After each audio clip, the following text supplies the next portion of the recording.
sometimes it's not easy just getting along with your old man. When you're working with your old man, it can be even more difficult. How do you guys get along in the workspace?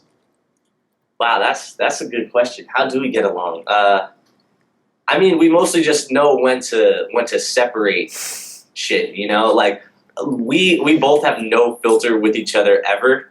So like, I'll if I think I found something, I'll like kick in the door to his office and crash a meeting and like dive across the table and knock his computer on the ground. Like I'll do shit like that, and then he'll pretend to not feed me for the next 2 days. We just have no filter. Like that's the key. We're never elusive with each other. We never try to, like, this business is filled with opportunists, and we never try to work an angle with the other one. I mean, I don't know what possible angle he could work with me with, but Lord knows, I do not try to like pull any shady shit. Like it's just straight up like that's really the key to our relationship in this music shit. Now let me ask you this: Jason and I kid around that we always try to talk your kids out of the business. I think because part of us know how tough it really is, and I don't think it got easier over the last few years. What are you looking to do in the business? You know, that's still up in the air.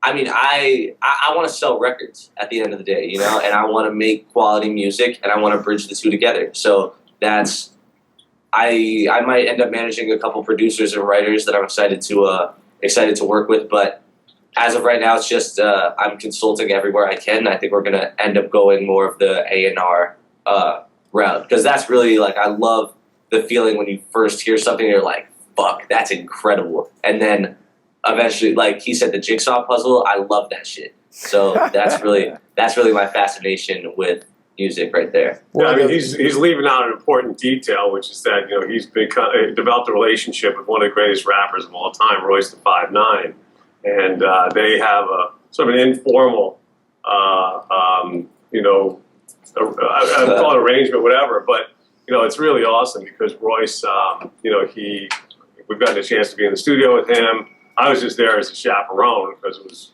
you know, down in Georgia. But just to, I mean, how great is that to be 15 and have somebody who's Eminem's partner in many ways, you know, in Bad Meets Evil and Slaughterhouse, be asking your opinion on stuff. It's quite extraordinary. So at 15, I definitely wasn't thinking much about career. I can't even talk about what I was thinking about at 15, but I suppose Mikey.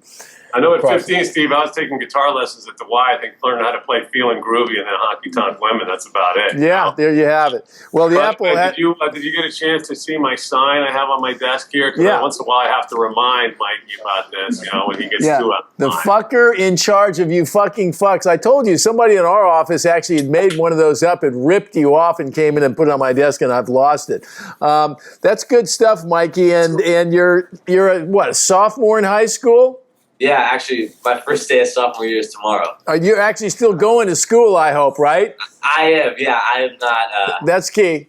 Yeah, school is still very much a thing. There's a serious lesson here for some of the folks out there. I talk about it all the time, which is you really can't start soon enough, right? And I think it's most folks aren't going to be as lucky as you, Michael, that have grown up around the business and get a feel for it by just hanging out with your old man's buddies. You know, it's certainly been the case with my guys here, who I've had out on all kinds of things over the years, and it gives them a nice starting point. But you still got to go out there and make it happen on your own. It doesn't matter where you start or who your old man was. And I applaud you for getting out there at 15 and doing it, man. God.